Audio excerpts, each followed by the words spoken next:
Vale. Vamos a desgranar todo esto porque hoy tenemos por delante una inmersión espectacular. Nuestra misión en este análisis a fondo es diseccionar una conversación histórica, una de esas verdaderas joyas intelectuales que te cambian por completo la forma de ver la realidad. Bueno, y tanto. Hablamos del encuentro en el World Science Festival entre el físico Brian Greene y Edward Witten. Y ojo a esto, para ponerlo en perspectiva, estamos hablando de un hombre considerado por aclamación unánime como el físico más grande de nuestra era. Exacto, ahí es nada. De hecho, es el único físico en toda la historia que ha recibido la medalla Fields, que para quien no lo sepa, viene a ser el equivalente absoluto al premio Nobel, pero en el terreno puramente matemático. Sí, y por eso el objetivo que nos hemos marcado para esta inmersión es tremendamente ambicioso. Vamos a explorar absolutamente todos los rincones de este material sin dejarnos nada en el tintero. Ni un solo detalle. Eso es.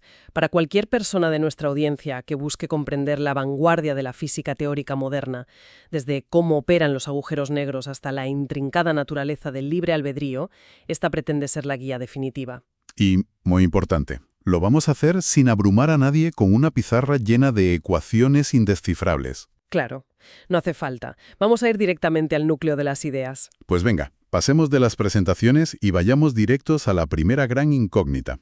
Ese conflicto central que sienta las bases de toda la física moderna. A ver, durante el siglo XX los físicos lograron algo casi milagroso. Totalmente milagroso, sí. Desde la década de 1920, la mecánica cuántica hizo un trabajo soberbio, absolutamente perfecto, al explicar el mundo de lo diminuto. Moléculas, átomos, partículas subatómicas. Todo eso encajaba de maravilla. Y fíjate que con el tiempo se logró integrar esa mecánica cuántica con el electromagnetismo y con las fuerzas nucleares, la fuerte, la débil. Que es lo que conforma el modelo estándar, ¿verdad? Exactamente. Eso es el modelo estándar, que se consolidó en los años 70. Pero claro, hay un muro inmenso contra el que la física se estrella una y otra vez: la gravedad. Y la gran pregunta es ¿por qué? ¿Por qué es tan sumamente difícil integrar la gravedad con todo lo demás? Pues Witten va directo al corazón matemático del problema en esta charla. No es que falte una simple pieza, es que el lenguaje es distinto. Él usa unas palabras muy concretas para definirlo. Literalmente dice que la matemática no lineal que usó Einstein en su teoría no concuerda bien con la teoría cuántica. Es decir, la de Einstein es tan rígida, tan curva y continua, que choca con los saltos abruptos de la cuántica. Eso es. Y Witten recuerda que integrar las otras fuerzas ya tomó medio siglo de esfuerzo titánico. Y funcionó a duras penas, precisamente porque la matemática de esas otras fuerzas era menos no lineal que la imponente arquitectura de Einstein. Y aquí llegamos a una figura que me encanta, Freeman Dyson. Porque ante este muro infranqueable surgen posturas muy disidentes. Uy, sí, la postura de Dyson es tela marinera. Dyson, que era un científico legendario y un inconformista total, decía que estábamos perdiendo el tiempo, que no había que juntar ambas teorías.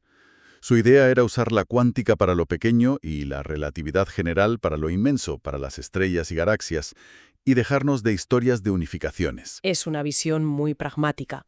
Pero la refutación que hace Witten de esa idea es brillante por lo aplastante que es su lógica. Claro, porque hace una observación de cajón. Justo. Señala que las cosas grandes, como un planeta o el Sol, están hechas literalmente de cosas pequeñas, de átomos. Así que es incoherente tener unas leyes para el todo y unas leyes incompatibles para las partes que forman ese todo. Y remata esa crítica con una frase maravillosa y súper ingeniosa sobre Dyson. Sí, él dice, y cito: si yo fuera un inconformista, me equivocaría casi el 100% del tiempo. Así que como inconformista, Freeman tenía un excelente promedio de bateo. ¡Qué elegancia para rebatir a un colega, de verdad! Un respeto tremendo, pero dejando claro que no tiene razón empírica. Claro. Y esa necesidad absoluta de unificarlo todo nos lleva de cabeza al surgimiento de la teoría de cuerdas, que tiene un origen que a mucha gente le sorprende muchísimo. Porque fue un descubrimiento totalmente accidental, si no me equivoco. Completamente. Los físicos tropezaron con esta teoría teórica más de una década antes de 1986, que fue cuando se hizo verdaderamente famosa. Y lo fascinante es que no estaban buscando una teoría de la gravedad. Estaban con la fuerza nuclear, ¿no? Efectivamente, buscaban explicar la fuerza nuclear fuerte. Y fue un fracaso tremendo en ese momento porque en las matemáticas le seguía apareciendo un error molesto, una anomalía que no pintaba nada ahí. ¿Una partícula sin masa de spin 2? Exacto. Ese detalle técnico lo cambia todo. En física de partículas, el spin es una propiedad cuántica fundamental. El fotón tiene spin 1, pero esa matemática terca arrojaba una partícula de spin 2, hasta que finalmente alguien se dio cuenta de lo que tenían entre manos. Esa partícula molesta era la firma inconfundible del gravitón. O sea, la partícula portadora de la gravedad. Estaban buscando pegamento nuclear y se tropezaron con la gravedad cuántica sin querer. Y eso nos lleva a un concepto que Witten subraya muchísimo, el concepto de rigidez en la física. A ver, explícanos esto de la rigidez, porque es vital. Pues mira, la física del siglo XX ya era restrictiva. Eso fue lo que permitió a los teóricos construir el modelo estándar, con muy pocas pistas experimentales. Había poco margen de maniobra. Pero la teoría de cuerdas es un nivel de restricción brutal. No te deja añadir cosas a la carta. Para nada. Witten lo expresa diciendo que proporciona un marco aún más rígido que en realidad nos impone la gravedad. En marcos anteriores intentabas añadir la gravedad a la fuerza y las matemáticas explotaban con infinitos. En la teoría de cuerdas, la gravedad nace obligatoriamente de la propia geometría. Y esto lleva a plantear un escenario contrafactual que me voló la cabeza al escucharlo. Esa idea de que en otro planeta una civilización alienígena podría haber descubierto primero la teoría de cuerdas y a partir de ella derivar la relatividad general de Einstein. Es fascinante pensar en la relatividad general como un mero subproducto matemático descubierto a posteriori. Pero claro, toda esta elegancia teórica tiene un precio altísimo. Las dimensiones extra. Exactamente. En los años 70 y 80, el dogma absoluto era que existían 4 dimensiones. 3 espaciales y el tiempo. Pero la teoría de cuerdas, por su propia rigidez matemática, impone más de 3 dimensiones espaciales, 10 u 11 en total. Y para alguien ajeno a la física, esto suena pura magia o ciencia ficción. ¿Por qué son necesarias tantas dimensiones?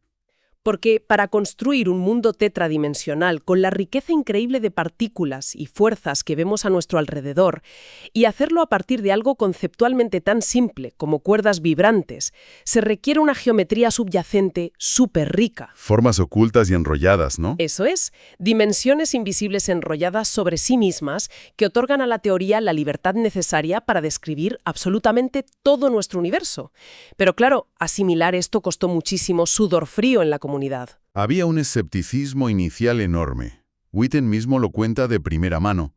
Resulta que en el verano de 1982 leyó un artículo clave del físico John Schwarz. Y cuenta que quedó electrificado. Electrificado, sí, pero se mantuvo al margen durante 2 largos años.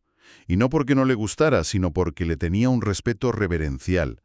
Temía que tomaría 100 años de matemáticas desarrollar las herramientas para entenderla de verdad. Y además había un problema que parecía una sentencia de muerte para la teoría en aquel momento, el problema de la simetría. Esto es fundamental. A ver, sabemos que la naturaleza es asimétrica entre la izquierda y la derecha en las interacciones débiles. Incapaz de capturar ese aspecto crucial. Witten se lo señaló a Green y a Schwarz. Si no podía explicar esa asimetría, la teoría no describía el mundo real. Era un muro matemático aparente. Hasta que llegamos al verano de 1984, el gran punto de inflexión. El milagro matemático.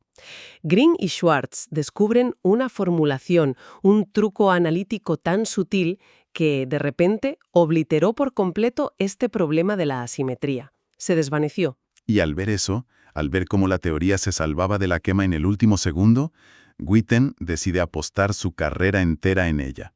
Y hace una analogía cultural que es fantástica. Sí, la metáfora de las películas mudas.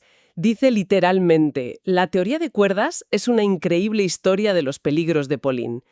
Hay todo tipo de formas de que la teoría resulte inconsistente y escapes milagrosos. Me encanta. Visualizar la teoría como la protagonista atada a las vías del tren, salvándose a un fotograma de ser arrollada por la inconsistencia matemática. Es una descripción perfecta de cómo se hace física teórica de alto voltaje. Pero claro, ese alivio duró poco, porque una vez aceptadas las cuerdas, la física se topó de bruces con una crisis filosófica brutal. El tema de las formas posibles para las dimensiones extra. porque en los años 80 creían que había unas 5 maneras de enrollar esas dimensiones. Y de repente las matemáticas revelan que no son 5, sino miles de millones de formas posibles. Esta explosión de posibilidades desató críticas muy duras. Si tu teoría puede tener miles de millones de soluciones distintas, ¿sigue siendo una teoría científica que predice cosas o es un marco donde cabe cualquier universo? Y aquí la analogía del sistema solar es súper útil para entender este dilema. Claro, la relatividad general de Einstein te da las reglas perfectas de cómo funcionan los sistemas solares, pero la ecuación no te dice en cuál de los millones de sistemas solares vivimos nosotros, no te dice cuántos planetas tiene que haber aquí. Entonces, la teoría de cuerdas haría lo mismo. Te diría cómo funcionan la gravedad y la mecánica cuántica juntas, pero sin especificar cuál de esos miles de millones de mundos matemáticos estamos experimentando. Exactamente. Y este debate teórico colisiona con la pura observación astrofísica en 1997, cuando se descubre el problema de la aceleración del universo. Que la expansión del universo se está acelerando, impulsada por esta misteriosa energía oscura. Pero el verdadero shock no fue solo que se acelerara, sino que lo hace a un ritmo increíblemente lento. Si ese ritmo fuera un poco más rápido, más acorde a lo que esperarías naturalmente de la física cuántica, todo habría sido volado en pedazos mucho antes de que la materia pudiera agruparse. O sea, no habría galaxias, no se habría formado la Tierra, y nosotros no estaríamos aquí charlando sobre esto. Justo. Y esta coincidencia tan afinada da oxígeno al principio antrópico, una idea popularizada por gigantes como Steven Weinberg, Martin Rees y Leonard Susskind. Y la idea es dura de roer. Es la frase de que inevitablemente la solución de las ecuaciones que estamos experimentando es una que tiene las propiedades milagrosas que hacen posible la vida. Así es. Es un razonamiento muy incómodo para un físico clásico. Witten confiesa abiertamente una reacción emocional muy fuerte a esto.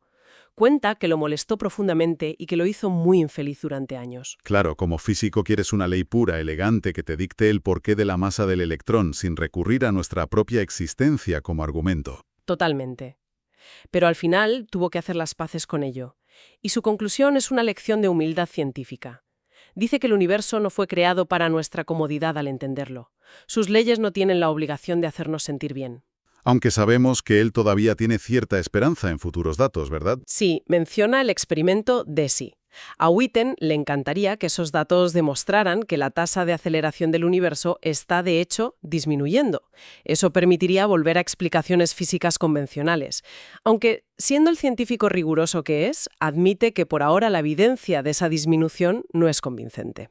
Bueno, y de un concepto que te vuela la cabeza, vamos a saltar a otro que te la pone del revés. La dualidad y el universo holográfico de Juan Maldacena. Esto es el culmen de la física moderna.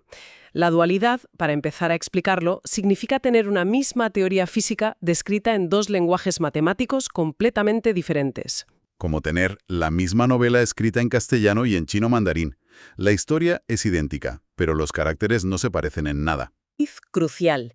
En física, resulta que los efectos cuánticos suelen ser muy pequeños y fáciles de calcular en un lenguaje, pero gigantescos e incalculables en el otro. Esto demuestra que la teoría de cuerdas es inherentemente mecánica cuántica, porque ningún límite de la física clásica sin cuántica logra hacerle justicia. Y esto tiene hasta un reflejo en las matemáticas puras, que es el programa de Langlands, si no me equivoco. Exacto. El programa de Langlands es una especie de vasta red de dualidades en la teoría de números. Conecta áreas matemáticas que parecen no tener nada que ver entre sí. Pero volviendo a la física, en 1997 Juan Maldacena se marca un descubrimiento absolutamente histórico. El universo holográfico. Maldacena demostró una dualidad asombrosa.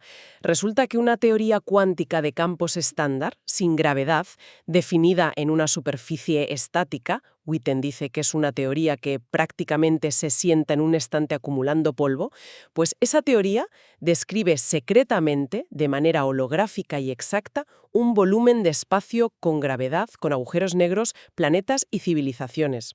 O sea, un universo vibrante de 3 dimensiones es matemáticamente equivalente a una frontera plana sin gravedad. Exacto.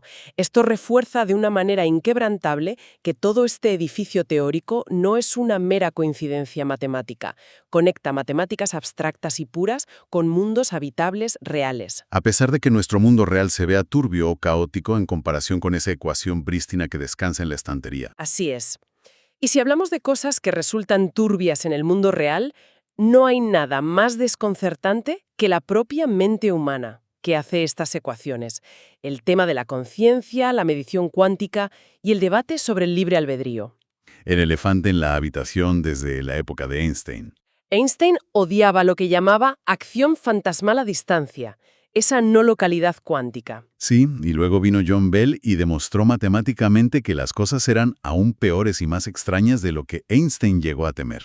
Efectivamente. Pero el verdadero nudo gordiano aquí es el problema del colapso de la función de onda. ¿Por qué la realidad se define en un estado concreto solo cuando alguien mira? ¿Por qué la observación altera la materia? Y Witten tiene una postura súper clara sobre esto. Él rechaza de pleno la idea mística de que la conciencia colapsa la realidad. Él se alinea con la visión de Hugh Everett de los años 50. El genio de Everett fue integrar al oxiarmador, al científico mismo y a sus instrumentos, dentro del sistema cuántico. Todo está sometido a las mismas reglas. Witten resume la esencia de este enigma maravillosamente. Dice literalmente, cuando intentas pensar seriamente sobre lo que significa la mecánica cuántica, la esencia de la misma resulta ser la cuestión de lo que significa saber algo. Claro, ¿qué es biológicamente el acto de conocer? Y aquí es donde entra la conciencia como un fenómeno emergente. Sí, la analogía del superconductor es perfecta para esto. Explícanos esa analogía porque clarifica mucho este concepto. Si tú tienes un solo átomo, no puedes hablar de superconductividad, no tiene sentido. Pero si juntas millones de átomos en ciertas condiciones, emerge esa propiedad física compleja de conducir sin resistencia. O sea, la propiedad no está en el átomo, está en el conjunto. Exacto, pues la física argumenta que la conciencia es exactamente eso, emerge en un sistema complejo como el cerebro. El acto de conocimiento es un concepto emergente de redes neuronales, no una ley fundamental del cosmos. Y por eso mismo la interpretación filosófica de la mecánica cuántica jamás va a tener una respuesta matemática 100% nítida, porque depende de una herramienta emergente, el cerebro. Y esto nos lleva de cabeza al gran tema del libre albedrío. La visión desapasionada de Witten sobre esto me fascina. Es que es muy crudo, pero muy sincero. Él dice textualmente, mi interpretación de la afirmación de que tenemos libre albedrío es que nuestras acciones están en gran medida determinadas por el estado de nuestros cerebros. Pura química y física dictando nuestras decisiones aparentemente libres. Y cuando le preguntan si le frustra pensar que sus geniales ideas matemáticas son solo física determinista y no él mismo eligiéndolas, responde que simplemente las disfruta. Disfruta del momento de brillantez y punto. Es una forma muy sana de abordarlo. Y hablando del día a día de un genio como él, rompe muchísimos mitos sobre cómo es realmente el proceso creativo en la física teórica de élite. Sí, porque uno se imagina a estos teóricos escribiendo como locos en pizarras infinitas llenas de símbolos sin parar. Pues para nada. La descripción que hace Witten de su trabajo es un jarro de agua fría de realidad. Él confiesa, la mayor parte del tiempo parece que estás sentado sin hacer nada. Vienes por la mañana y al final del día simplemente no has escrito nada en la hoja de papel. Es una labor de muchísima frustración interna y pensar, pensar y volver a pensar. Y que cuando se bloquea, su mayor herramienta es salir a dar un largo paseo por los bosques del Instituto de Estudios Avanzados. Y fíjate el contraste. Esa vida tan monacal y contemplativa de Witten choca muchísimo con la famosa y divertidísima anécdota de las sillas en Oxford. Esa historia es buenísima. A ver, ponnos en situación. ¿Esto ocurre hacia 1984 o 1985? Sí. Nuestro otro protagonista del debate, Brian Greene, era entonces un joven estudiante intentando descifrar las matemáticas de las variedades de Calabi-Yau. Estaba perdidísimo, claro. Y en un arranque de valor, llama por teléfono directamente a Edward Witten. Y Witten resulta ser increíblemente amable. Le dedica tiempo, le resuelve las dudas. Fue tan revelador para Greene y sus compañeros que decidieron hacerle un tributo espontáneo allí mismo, en el despacho. Un altar a la inspiración científica, podríamos decir. Sí, pero muy mal ejecutado. Empezaron a apilar todas las sillas de la oficina, encajándolas unas sobre otras, creando una torre altísima e inestable que llegaba hasta el mismísimo techo. ¿Y el toque maestro? Pusieron una foto con la cara de Witten en la cima de esa montaña de sillas. El problema vino a la mañana siguiente. El remate cómico de esta historia es maravilloso. El personal de limpieza abre el despacho de madrugada, ven una figura en la penumbra con una cara humana colgando cerca del techo. Madre mía, el susto tuvo que ser histórico. Pensaron que alguien se había colgado o que era una broma macabra de Halloween adelantada. Llamaron a la policía, llegaron las ambulancias con las sirenas. Me imagino la escena en Oxford. La policía buscando un cadáver y encontrándose una foto de un físico teórico sobre una pila de taburetes. El director del departamento llamó a Greene a su despacho y, tras la mayor reprimenda de su vida, estuvo a un pelo de expulsarlo del programa de doctorado de forma fulminante. Una anécdota genial para humanizar este mundo de abstracción pura. Y bueno, con todo esto, llegamos al final de nuestra inmersión de hoy. Y quiero conectar toda esta vasta red de información para nuestra audiencia. Es importante hacer ese cierre, ¿sí? Hemos viajado desde cuerdas microscópicas hasta proyecciones holográficas y neurobiología pura. Y la gran pregunta es, ¿por qué importa todo esto si no eres físico? Pues porque demuestra que los límites de la física no tratan solo de matemáticas complejas. Tratan de comprender la naturaleza misma de nuestra realidad. Totalmente. Hablan de los límites del conocimiento humano y de nuestro lugar en un cosmos que, como muy bien hemos aprendido hoy de Witten, no fue diseñado para ser fácilmente comprendido por nosotros. Y por eso quiero dejar en el aire un pensamiento final, una idea provocativa para reflexionar basándonos en todo esto. Si la conciencia y el acto mismo de saber son propiedades puramente emergentes de la materia compleja. ¿Qué es lo que sugiere la visión moderna? Y nuestro universo entero podría ser, matemáticamente hablando, la proyección holográfica de una frontera bidimensional sin gravedad. Es posible que el próximo gran y absoluto avance en la física fundamental no provenga de construir aceleradores de partículas cada vez más grandes y potentes. Esa es una reflexión buenísima. Tal vez la clave final pase por redefinir biológica y matemáticamente qué significa realmente que una mente humana observe absolutamente cualquier cosa en el cosmos. Ahí dejamos esa reflexión. Una inmensidad de conceptos para procesar, pero ha sido un viaje alucinante por la frontera del conocimiento. Sin duda, ha sido una inmersión apasionante. Hasta la próxima frontera.